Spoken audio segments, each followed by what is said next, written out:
dear students. My name is Jagdish Adhikari. I'm Maths Faculty at Vidya Mandir classes at HL Korba. This week is our Olympiad week, and the topic for this week, playing with numbers. What we are going to do this week, we have made 3 DPP test papers, which we'll be going to discuss day by day. Today is day 1, so we will be discussing the paper 1 or DPP test paper 1 today. The question are as similar as the question in Olympiad. So let's start with question number 1. Question number 1.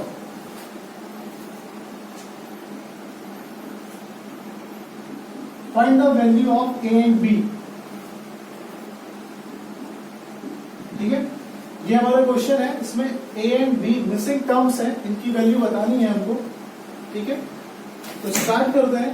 सबसे पहले एक चीज हमको याद रखनी है कि यहाँ पे A लिखा है, उसके वो सिंगल है. A नहीं है, तो मतलब जो भी है डिजिट आएगी वो सिंगल आएगी, मतलब 0 से लेके 9 तक केवल. ठीक है, 0 1 2 3 4 5 6 7 8 9, क्योंकि जो 10 होती है उसमें 2 डिजिट्स होती हैं. ठीक है, तो यहाँ पे एक ही का स्पेस है, तो 0 से लेके 9 तक आएगी. और अब हमको ये सोचना है कि 5 में मैं क्या ऐड करूं कि 2 आ जाए. इट इज नॉट पॉसिबल, तो ये 2 नहीं 12 है. तो 5 में मैं कितना ऐड करूं कि 12 आ जाए. तो 5 में मेरे को 7 ऐड करना है, तभी 12 आएगा. ठीक है, तो यहाँ पर A की वैल्यू हो गई 7 और ये वैल्यू है 12. तो 12 का 2 यहाँ है, तो 1 इधर कैरी गया होगा. 1 और 3 4 और 2 6. दैट मीन्स B की वैल्यू कितनी हो जाएगी 6. ठीक है, यहाँ पर हमको 0 से लेके 9 तक में से एक डिजिट लिखनी थी, जिसको ऐड करने पे 12 आए. ठीक है, ये 2 नहीं 12 है, क्योंकि यहाँ पे 5 है. 5 में छोटे से छोटा नंबर भी 0 भी ऐड करोगे तो 5 से बड़ा ही आएगा, 2 से बड़ा ही आएगा, सॉरी 2 से बड़ा ही आएगा. तो यहाँ पे ये 2 नहीं 12 है, तो 12 का 2 ये 1 इधर कैरी गया. हमने 5 में कितना ऐड करना है 12 आ जाए 7.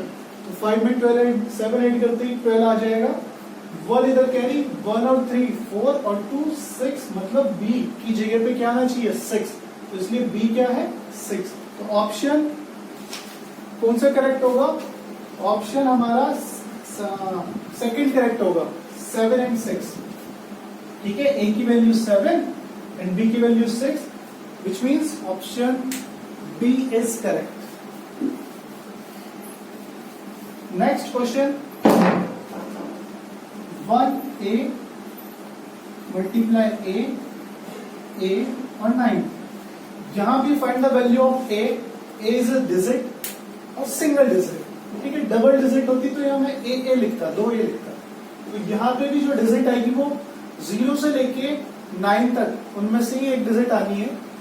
दोनों जगह A है तो दोनों जगह सेम ही आनी है, इवन तीनों जगह सेम आनी है. ठीक है, A मतलब ऐसा कौन सा नंबर है उसकी उसी से मल्टीप्लाई करने पे वही नंबर आ जाए, है ना.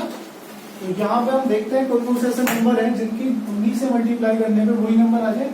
1 1 जब 1 तो 1 हो सकता है, पर 1 1 जब 9 नहीं हो सकता. ठीक है, तो यहाँ पे 1 तो नहीं होगा. अभी 2 2 जब 4, 3 3 जब 9 नहीं, 4 4 जब 16 नहीं, 5 5 जब 25. हाँ 5 हो सकता है, देख लेते हैं. तो मैंने यहाँ 5 लिया, यहाँ भी 5 लिया, तो यहाँ 25 का 5 2 कैरी, पर 5 1 जब 5 और 2 7. तो 5 भी कैंसिल हो जाएगा, क्योंकि यहाँ तो 9 है, यहाँ पे 7 आ रहा है, तो 5 नहीं होगा. 6 देखते हैं. 6 6 जब 36 का 6 और जब 3 कैरी, 6 1 जब 6 और 3 9. तो हाँ 9 आ रहा है, और 6 6 6 6 6 6. ठीक है, तो इसका मतलब A is equals to 6, which means option A is correct. Option 1 is correct, मतलब पहला ऑप्शन करेक्ट है. ठीक है, तो इस टाइप से आप ये क्वेश्चंस कर सकते हैं. इसका नेक्स्ट क्वेश्चन है, वो भी अच्छा क्वेश्चन है. 1 2A 6AB A0 9. ठीक है, तो इसमें भी A एंड B की वैल्यू बतानी है हमको. A एंड B कोई डिजिट है, सिंगल डिजिट है, तो A में कितना ऐड करूं 9. तो इस टाइप के क्वेश्चन को आप बाय ऑप्शन करके देखिए, आपको बहुत इजी पड़ेगा, है ना. जब भी दोनों टर्म मिसिंग है और उनका सम दिया हुआ है, तो हम ऑप्शन में देख सकते हैं ऐसी कौन सी वैल्यू है जिनका सम 9 है।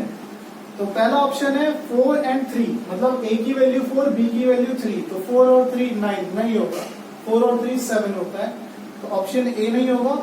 ऑप्शन बी ए की वैल्यू 5, बी की वैल्यू 2, 5 और 2 7, ये भी नहीं होगा। सी ए की वैल्यू 6, बी की 1, तो 6 और 1 7, ये भी नहीं। लास्ट ऑप्शन 8, ए की वैल्यू 8, बी की वैल्यू 1, तो 8 और 1 तो 9, तो which means option D correct है, 8 and 1। ठीक है, ए की वैल्यू 8, बी की वैल्यू 1, 8 + 1 9।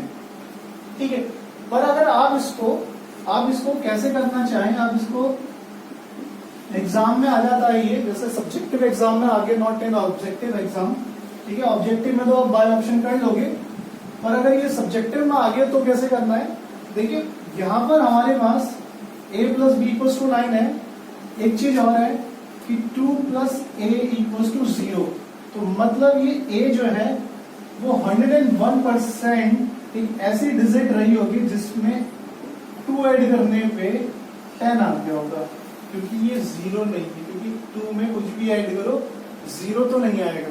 तो ये 10 है, 10 का 0 यहाँ, 1 यहाँ कैरी चला गया है ना, तो यहाँ पर a क्या रहा होगा 8, 8 + 2 10, तो यहाँ पे भी a क्या रहा होगा 8, और 8 में मैं कितना ऐड करूँ 9 आ जाए 1, तो आप इस टाइप से भी निकाल सकते हैं, है ना।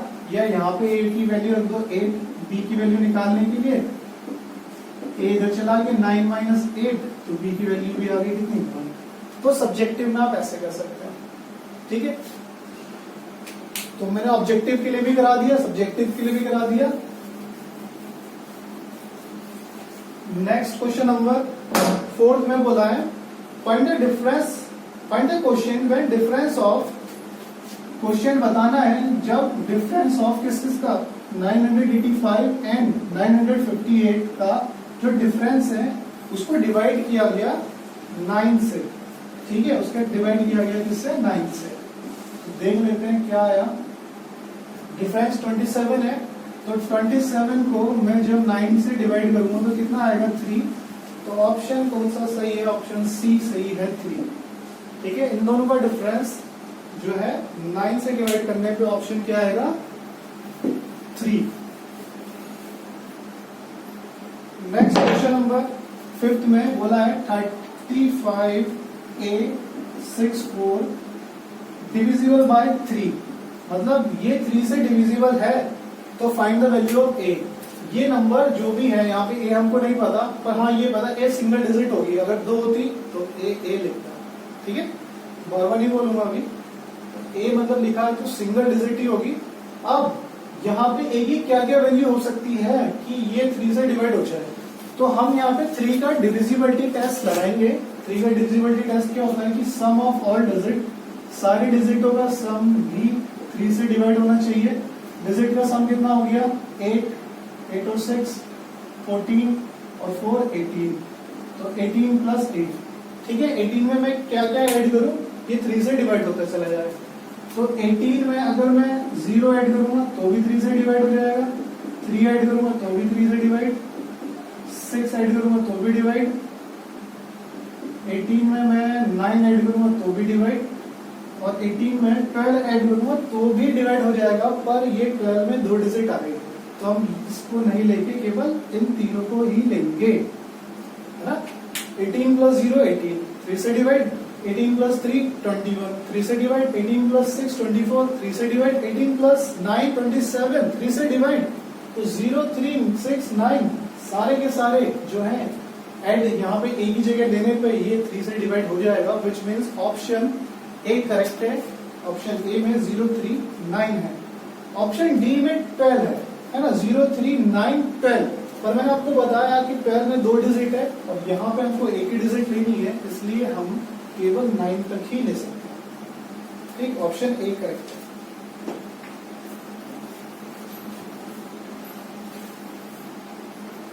नेक्स्ट क्वेश्चन, क्वेश्चन नंबर 6 में बोला है if x is a digit of the number, एक नंबर है 66784x।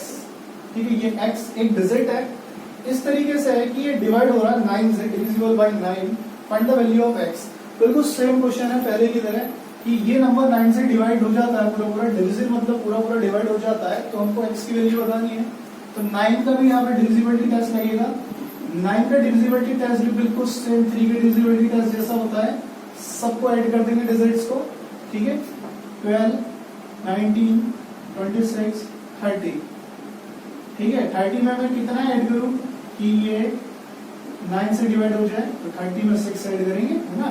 30 और 9 का डिवीजन जब पढ़ते हैं, 9 1 9, 9 2 80, 9 3 27, 9 4 36, तो 30 में कितना ऐड करना पड़ेगा 6, तो ये हो जाएगा 36 जो कट जाएगा 9 से 4 बार में। तो ऑप्शन है हमारा, ऑप्शन कौन सा सही है, ऑप्शन सी करेक्ट है। ऑप्शन सी में बोला है 6, ठीक है। तो यहाँ पे x की वैल्यू क्या है 6। क्वेश्चन नंबर 7, क्वेश्चन नंबर 7 में बोला without performing actual division find the remainder, ठीक है। ये एक नंबर है 92817465 इसको बिना एक्चुअल डिवीजन के मतलब बिना डिवाइड करे 11 से रिमाइंडर बताना है, ठीक है। तो 11 से डिवाइड नहीं करते इसको, ठीक है। तो पर हमको 11 का डिविजिबिलिटी टेस्ट तो पता है ना, क्या करते हैं डिविजिबिलिटी टेस्ट में, जो ऑड प्लेसेस पे डिजिट लिखी होती है उनका सम, और जो इवन प्लेसेस पे डिजिट लिखी होती है उनका सम कर देते हैं, ठीक है। तो sum of odd place digit, sum of even place digit, तो ऑड प्लेस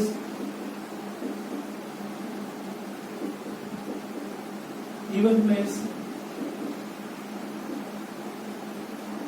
ठीक है। ऑड प्लेस की डिजिट का सम हो गया 10, 16, 24, 33, 12, ठीक है। तो इन दोनों का सम हो गया 33 और 12। अभी हमको अगर ये देखना होता है ये 11 से डिविजिबल होंगे या नहीं होंगे, तो हम क्या करते हैं, इनका डिफरेंस करते। तो इनका डिफरेंस हो गया 33 माइनस 12, और 33 में से 12 गया तो बचा 21, तो इनका डिफरेंस 21 है। और 21 को जब मैं 11 से डिवाइड करूंगा तो कितना आएगा 10। इसका मतलब है कि जो आंसर है, जो क्वेश्चन है वो कितना है 10 है। तो ऑप्शन आप देख लेना, मैं ऑप्शन लिखना भूल गया, ठीक है। तो ऑप्शन जो भी 10 है वही करेक्ट है, ठीक है। हमने इसको पूरे को 11 से डिवाइड करा ही नहीं, हमने बस क्या डिविजिबिलिटी टेस्ट लगाया, 21 आया, 21 को चेक कर लिया कि 11 से कितनी बार में आता है, 11 से कितनी बार में कटता है 21 नहीं कटता, 1 बार में हम करेंगे तो 11 आएगा, तो 10 बचेगा, तो 10 ही हमारा रिमाइंडर है, ठीक है। नेक्स्ट क्वेश्चन नंबर 8,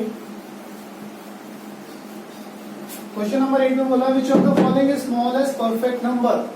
आपको मैंने परफेक्ट नंबर बताया था, आपकी बुक में भी था topic perfect number. Perfect number वो नंबर होता है जिसके फैक्टर का सम भी वही हो, मतलब जैसे 6 सबसे छोटा परफेक्ट नंबर, ठीक है। स्मॉलेस्ट परफेक्ट नंबर आंसर मैंने बता दिया है 6। तो जब मैं 6 का फैक्टर करूंगा तो ये आ गया, है ना। तो फैक्टर ऑफ 6 इक्वल्स टू 1 2 का 3, ठीक है, 1 2 का 3।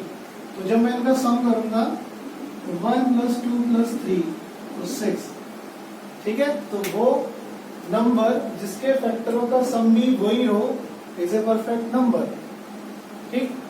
ऐसे और भी नंबर होते हैं जो परफेक्ट नंबर होते हैं जिनका फैक्टर का सम भी वही होता है। तो ऑप्शन सबसे छोटा जो होता है वो 6 होता है, 6 से स्टार्ट होता है, ठीक है। तो ऑप्शन डी करेक्ट है इसका।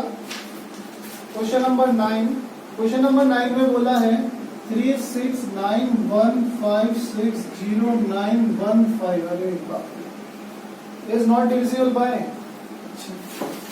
ये किससे डिविजिबल नहीं होगा। तो इसकी डिविजिबिलिटी टेस्ट के लिए हमने ऑप्शन में देखा 3 चीजें हैं, 3 9 5 8, ठीक है। तो 3 9 5 8 में से किससे डिविजिबल नहीं होगा कंप्लीटली, ठीक है, विदाउट डेसिमल, मतलब डेसिमल पॉइंट नहीं आना चाहिए। तो 80 ऐसा नंबर है जो इवन है यहाँ पर, और यहाँ पे क्या है, ये ऑड है। ये एक ऑड नंबर, ये एक इवन नंबर। कभी भी एक ऑड नंबर इवन नंबर से बिना पॉइंट के डिवाइड हो ही नहीं सकता, तो इसलिए ऑप्शन डी करेक्ट है। ठीक है, और वैसे भी मैं अगर यहाँ पे डिविजिबिलिटी टेस्ट लगाऊं तो शायद 5 वाले से तो ये सीधा सीधा दिख रहा है, एंड में जिसके 5 होता है 5 से डिविजिबल हो जाता है, तो 5 से तो ये है ही। बाकी 3 और 9 से करने के लिए इसको ऐड करना पड़ेगा, तो 3 और 6 9, 9 और 9 18, 19 24 30 39 40 45, 45 3 से भी डिवाइड होता है, 9 से भी डिवाइड होता है, इससे भी डिवाइड है, इससे भी, यही बच गया। ठीक है, तो ऐसे हम इसको कर सकते हैं डिविजिबिलिटी टेस्ट लगा के। नेक्स्ट क्वेश्चन नंबर 10 में, क्वेश्चन नंबर 10 में बोला which of the following is not a perfect number, है ना। अभी आपको मैंने परफेक्ट नंबर का एग्जांपल दिया था कि स्मॉलेस्ट परफेक्ट नंबर 6 होता है, तो ये तो हमारी दौड़ से बाहर हो चुका है क्योंकि ये तो पहले से परफेक्ट नंबर है। अभी हमने क्वेश्चन नंबर 8 में किया है। बचे ये तीनों कि ये इनमें से परफेक्ट नंबर कौन नहीं है। ठीक है, तो छोटे नंबरों को चेक कर लेते हैं, बड़े वाले को बाद में चेक कर लेंगे, क्योंकि बड़े नंबर को चेक करने के लिए एडिंग पहले उसके फैक्टर निकालो, फिर उनको ऐड करो, बहुत टाइम लगेगा। तो छोटे नंबर को चेक करते हैं, जैसे 28 को, तो 2 1 4 2 7 7 1, तो इसके फैक्टर हो गए, फैक्टर ऑफ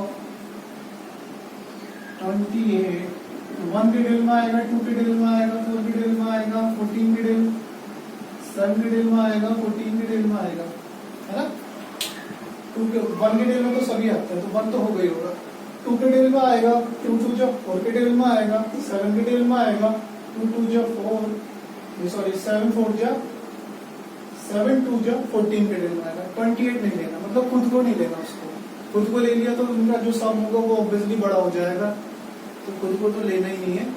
बचे हुए जो नंबर है इन्हीं का सम करके देखना है, तो सम करा 2 और 1 और 2 प्लस 4 प्लस 7 प्लस 14।